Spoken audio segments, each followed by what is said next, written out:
দোস্ত এখন পর্যন্ত ঢাকাই সিনেমায় সর্বোচ্চ আয়ের রেকর্ডটা দখলে রেখেছেন megastar Shakib Khan.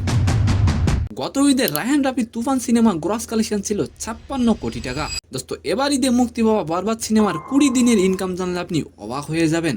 And second নিউজটি থাকবে দোস্ত, গতকাল 2-1 গোলে হারের পর সরাসরি প্রিমিয়ার লিগে ফেরা অনিশ্চিত হয়ে গেছে হামজাদ দলের জন্য।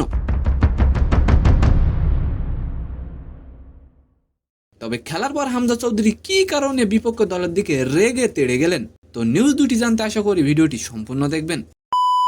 দোস্ত নিজের রেকর্ড নিজেই যেন ভাঙতে চলেছেন সাকিব খান। এবার ঈদে মুক্তিপ্রাপ্ত বরবাদ ইতিমধ্যে 50 কোটি টাকা ইনকাম করেছে। দোস্ত এর আগে প্রযোজনা প্রতিষ্ঠানটি জানিয়েছিল মুক্তির প্রথম 7 দিনে বরবাদ 27 কোটি 43 লক্ষ টাকা আয় করেছিল। যদিও বাংলাদেশে কোনো বক্স অফিস নেই, এই জন্য সিঙ্গেল স্ক্রিনে কত টাকা আয় করছে সেটা সঠিকভাবে তুলে ধরা সম্ভব হচ্ছে না।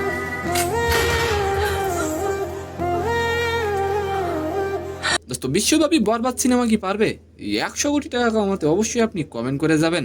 দোস্ত সব কিছু মিলিয়ে এখন পর্যন্ত বরবাদ সিনেমার আয় 51 কোটি টাকা ফেলেছে। দোস্ত সম্প্রতি বিশ্বব্যাপী মুক্তি পেয়েছে বরবাদ। প্রযোজকরা আশা করছেন সেখান থেকে 10 থেকে 15 কোটি টাকা ইনকাম হতে পারে। সব মিলিয়ে বরবাদ সিনেমার আয় শেষ পর্যন্ত কোথায় যায় সেটা এখন দেখার বিষয়। দোস্ত আর এবার আলোচনা করব হামজা চৌধুরীকে নিয়ে। দোস্ত সম্প্রতি বার্নলির বিপক্ষে 2-1 গোলে হারে হামজার দল। খেলার পর হামজার একেবারে কাছাকাছি এসে উদযাপন শুরু করে বার্নলির সমর্থকরা।